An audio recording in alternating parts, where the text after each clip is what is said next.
What's up, guys? Heyo! At the world famous Chat and Chill Beach. As usual. Having some beers. It's windy like crazy, 25 knots. We couldn't even stay on the boat. It's so bouncy. But check this out.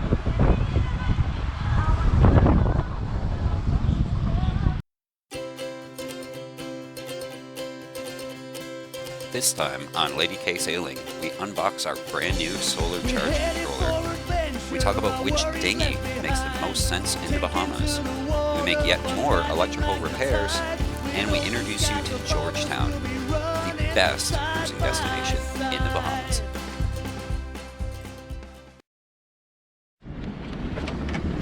Hey guys.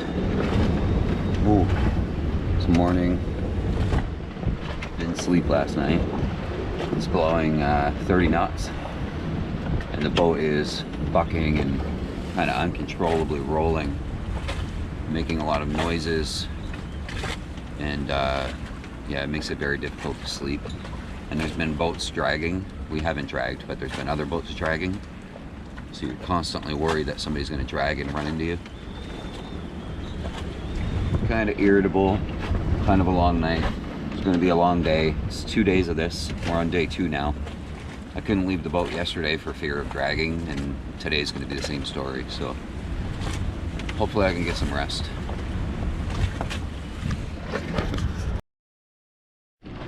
Oh, what a morning. There's chatter all over the radio about boats drifting. Somebody's way out here. You won't be able to see them, but way out there. Oh, right in front of that boat there, there's a black hull. They're talking on the radio, trying to figure out if he needs help. He's out in the middle of the harbor, where you don't really anchor. We're packed so tight in here, and it's so rough. Ooh. Look how tight we're packed.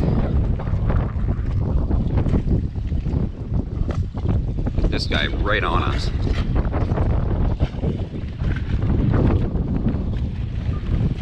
Still blowing 30 knots.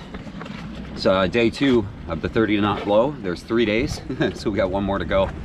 And you can probably tell the boat is bucking up and down quite aggressively.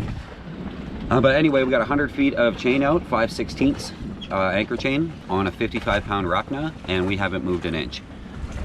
We helped a big cat yesterday. I wish I had the GoPro on me. It was like a 40-something foot cat on a 65-pound Bruce. The captain had gone into town, and the wife and what seemed to be her friend were aboard, and we had gone down to a boat right near them to buy another SIM card that the other boat was selling. And in the process of hanging out with the other boat and just chit-chatting, somebody started blowing air horns, and then all the boats started blowing air horns, and I looked up and I could see this boat, this big cat, very big cat, dragging right into the middle of the pack of boats that were anchored. So I jumped in the dinghy and I got there very fast, ran up on deck, figured out the anchor, and then 15 other cruising boats were there with their dinghies like instantly. So DJ was there from Island Girl, and he knows the boat and knows the engine, so he got it started and started driving it. We got the anchor pulled up and we pulled it forward a few hundred feet. Holy moly. Oh. And we got it re-anchored. So when the captain came back, I assume he probably moved the boat and anchored it more appropriately. Look at these waves. I'll show you. You can tell by the dinghy.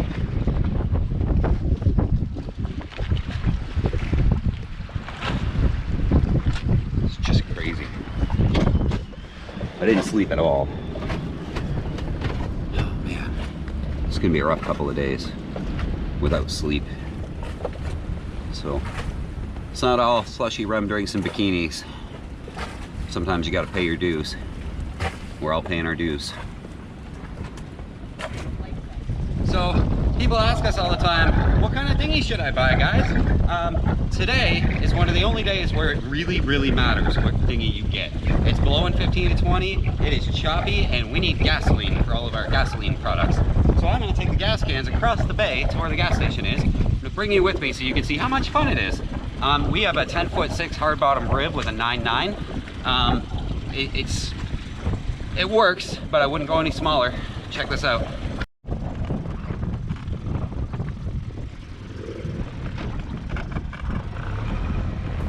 Cruising in the Bahamas, the average dinghy that people tend to have is about 8 feet long, hard bottom, with a 6 horsepower or an 8 horsepower. You also have some smaller soft bottom dinghies, but they're a lot less common, and you have some much larger, much faster hard bottom dinghies. We're somewhere in the middle with our 10'6" with a 9.9, and it's a hard bottom, so it does plane with up to 3 adults in it. If you're considering coming down here, I'd strongly suggest going with a hard bottom rib and going with a 10 or a 15 horsepower 4-stroke outboard if you can find a 4-stroke. 2-stroke if you can't, it's fine, the oil's available here anyway. But getting your water jugs and your diesel and your gasoline is often a mile or 2 away, and often very choppy water. So having a soft bottom and relatively small dinghy doesn't really lend itself to doing that on some of the bumpier days. A lot of the days up here are fine, and you can do your mile or 2 with your water jugs in a soft bottom with a 6-horse, but it's a lot less comfortable and a little bit less safe, to be honest. So hard bottom, 10 or 15 horse is probably the way to go. Okay, we're gassed up. Now we go back to the boat. It's pretty wet. I like to sit on the floor when there's big waves because it's way more stable. Much less likely to fall out of the boat.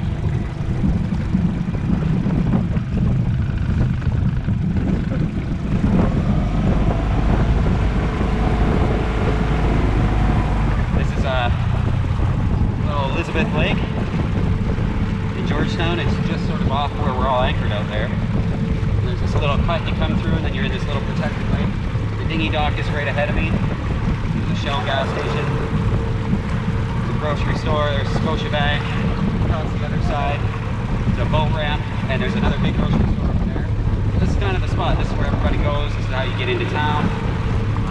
If you're going to go to the airport to get family or something, you go up onto the dinghy dock right here and you can get a taxi and you go to the airport. It's like 17 kilometers away or 14 kilometers away. It's not walking distance, but the dinghy dock's right here. And you can see there's a 10 or so dinghies there already. It's still early in the day and it's so choppy, but the sailors are all, they're here. And that's where the free water is too, at the dinghy dock. It's free RO water. It's just hot. You pull the dinghy right up and put it right in the jugs off the dinghy.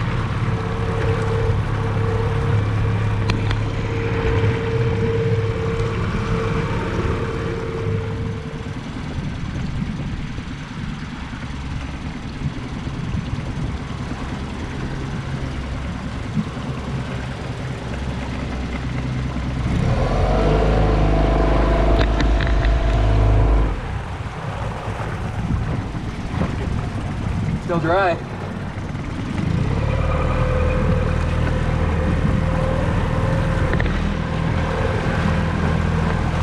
Okay, let's go.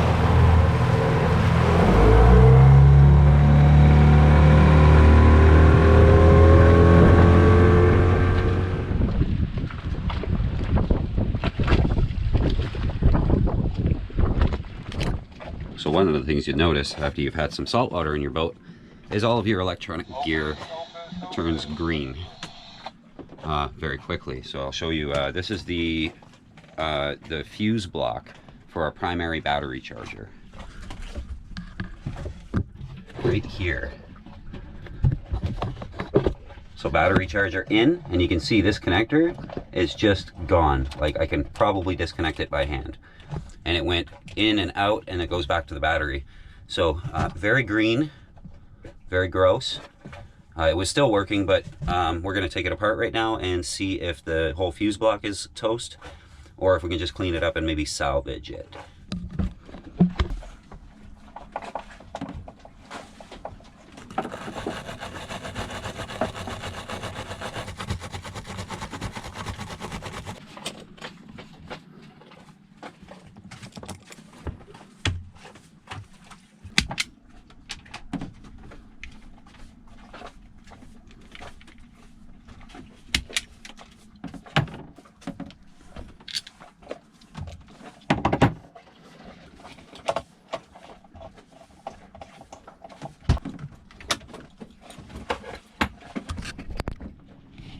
Guess what happened? Candace went to town and she went shopping and she got a new bikini. Not a bikini. No, it's not a bikini. What is it? It's a one piece. A one? What's a one piece? Just one piece instead of two. So there's less of it. Oh God.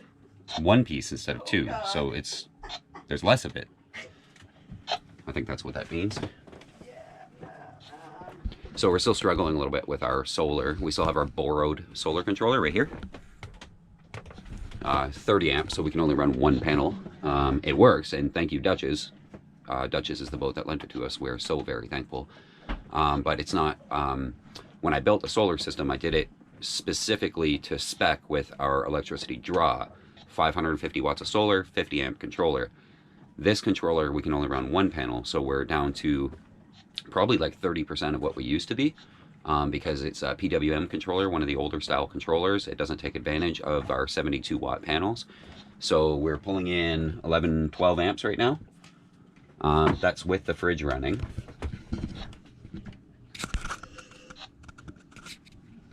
This is a bad idea. And we're at 77% battery, so normally, whoa! This is a very bad idea when I wear bikinis all the time.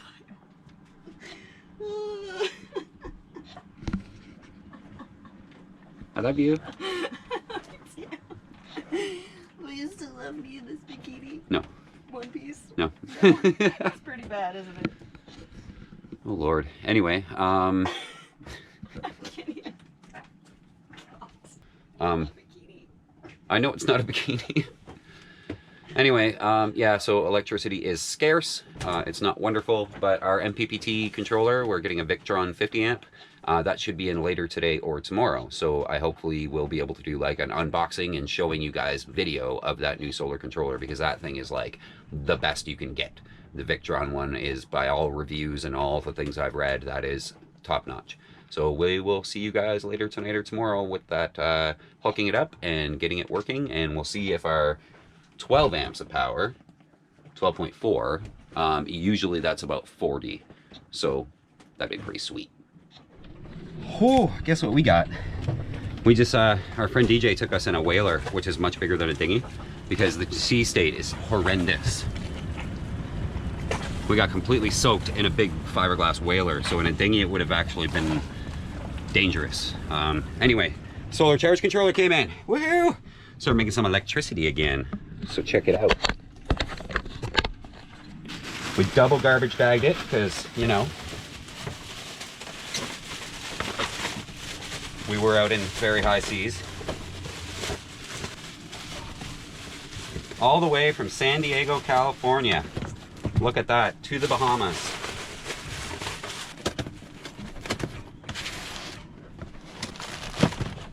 Oh yeah, wonderful.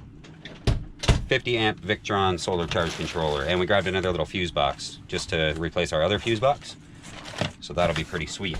This one will run both our solar panels, and it's MPPT, so it'll do a fantastic job of it, and it has Bluetooth. Pretty sweet. I can't wait to show you guys. Our old one was nowhere near as sophisticated as this, and it's just little. I thought it would be much bigger, but it's not. Our old one was twice the size of this. Oh, electricity. So we're pulling in 10 amps now. We're gonna see what we pull in when we hook this guy up. I think it'll be a little bit more than 10 amps. Breaker there. Okay, it's off. And then we shall unhook it.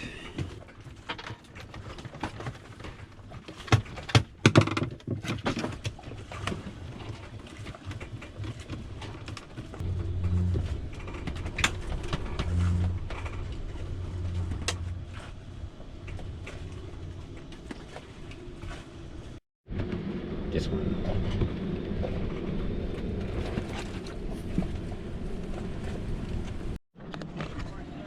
Okay, so after reading the Victron website, you need an extra part to use the Bluetooth functionality on their charge controller. That's not very clear when you buy it. It doesn't have Bluetooth built in. You need the part that plugs into the little white box, and it's a little dongle that you can use, which did not come with it. So note to you guys that want Bluetooth Victron products, you have to buy an external dongle from Victron, I'm sure, and I'm sure it's expensive. So we'll probably forego that. But we're charging at 23, 24 amps minus the fridge is 4, so 28. The old one was charging at 10. So that's pretty sweet. Awesome. I'm making electricity. Woo! Hey guys, what's up? It is pouring rain in George Town. Holy moly, but I wanted to show you how our water system works. So we have the eaves troughs on top of the solar panels.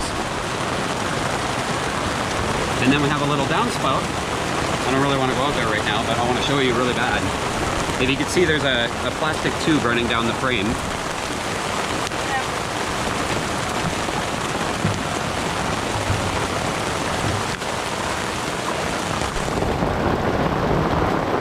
Ooh, it's crazy. And we put our blue water jug under it, and it pours water in for us. I don't want to go out there right now. I guess I have to.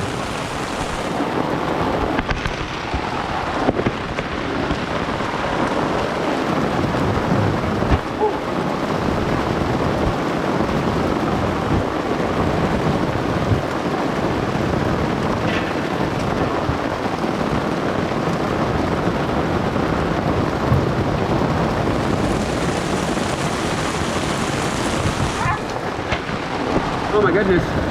Ooh. But those water jugs will fill up very quickly when it's raining this hard. There's just water pouring out of the little plastic tubes that come down from the eaves troughs. It's crazy. So that's awesome. And then we run it through a filtration system and we have water.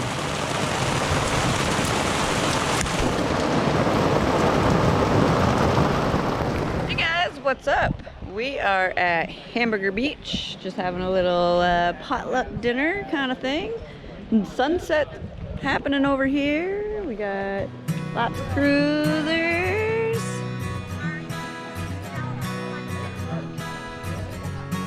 Awesome day. Awesome day. Got a little shack over here. I'm not really sure what's going on in there, but let's go find out.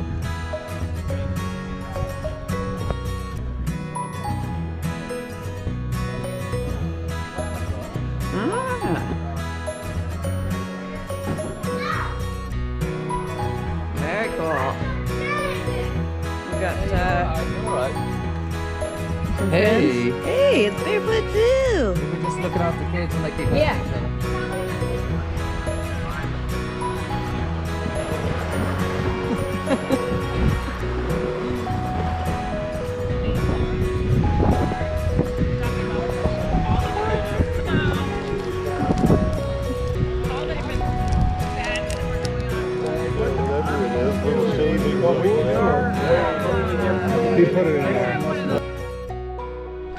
Hey guys, what's up? I want to take a second to talk to you about George Town in the Bahamas, because that's where we are, and it's an extremely important place if you're thinking about living on a sailboat and cruising around through the Bahamas and the Caribbean.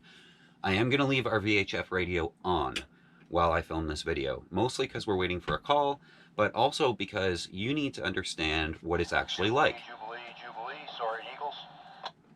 So we are on VHF channel 6-8. Yeah, this is Jubilee back. Let's go. Which is the hailing channel here in Georgetown. All of the cruisers use 6-8. We all call each other and talk to each other, and it starts on channel 6-8. So it's a very important VHF channel, and you'll sit on it the whole time you're here. You radio the boat you want to talk to, you say who you are, and then you take them to another channel so that no one has to be privy to your conversation. Now, of course, it is VHF, so anybody can listen to any channel at any time. So if you call somebody and say, hey, go to channel 7-2, anyone else can go to 7-2 and listen. So there's no privacy. But, I mean, you're just talking other boats anyway. Anyway, so Georgetown. In the Bahamas, the capital is Nassau. Nassau is important because it's sort of the tourist hub, and the shipping and the food and everything sort of comes in and out of Nassau via Miami or wherever it's going to come from. Nassau is a cool place to stop, but if you're a cruiser like us, you're not really going to love it. It's full of cruise ships, it's full of big sport fishing boats, it's completely busy. The nice thing is they have everything. They have an international airport, they have groceries, they have shipping that comes in from the US all the time.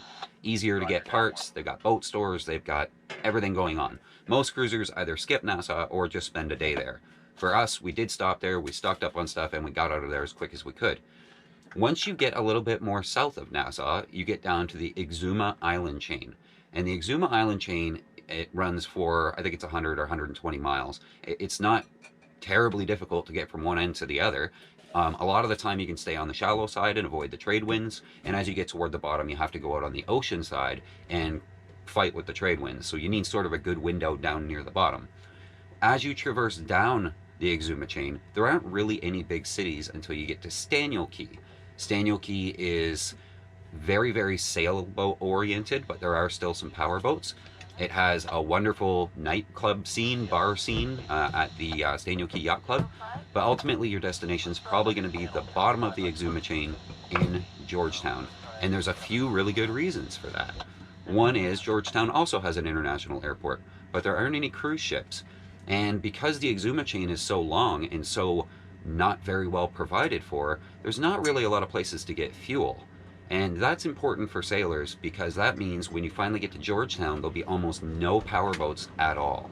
We're just too far from a gas station. It's hundreds of sailboats. I think the count the other day was 203 in the harbor right now. So it's all sailors. So if you're a sailor, it sort of appeals to you to be here. Less wakes, less power boats running around, less jet skis, there aren't any mega yachts. It's just a very serene and peaceful kind of a place, very tailored to sailboats. Now, when you're in Georgetown, here's where we're anchored, and that is on the Stocking Island side. And that's because Stocking Island protects you from the east/northeast trade winds that are usually blowing 10 to 15 knots. So everybody anchors on the Stocking Island side for the most part. Then you take your dinghy across, and from where we are, it's a straight shot across. It's a 5-minute dinghy ride, and then you're in Georgetown proper. And they have grocery stores, and they have gas stations, and you can buy the SIM card for your cell phone. Everything's sort of there. Candace is bringing my coffee. Thanks, babe. No problem. So a lot of cruisers that live in the States, or mostly Florida, I would think, they end up coming down here. They spend the whole winter in Georgetown, and then they scoot back up and they spend the summer in Florida. This is kind of the destination. Only a smaller handful of the 200 boats here are actually going to continue south, but all of them seem to spend about a month in Georgetown. It's a wonderful place. Everybody's here. Everything you need's here to resupply. It's pretty cool. So this is Georgetown. If you're going to be cruising, you're going to end up here, and believe me, you're going to love it. Free water, really good internet service if you're using the SIM card method that we're using, and all the grocery stores and liquor stores and restaurants and bars, and there's a library, and there's a whole bunch of events from softball, volleyball, yoga. There's a regatta coming up if you want to do some racing while you're here. Just an amazing place to be if you're a sailor. So a lot of sailors get to Georgetown and stop. Some of them live here year round. It's that perfect. Anyway, that's Georgetown, and that is the end of this episode. So I hope you guys liked it. I hope that you are chasing your dreams. And if you like our channel and you like our videos, please hit the subscribe button and give us a thumbs up on the video. It helps with some sort of YouTube witchcraft algorithms that make our videos show up more. So subscribe, thumbs up. Thanks so much, guys. We will see you again in a week.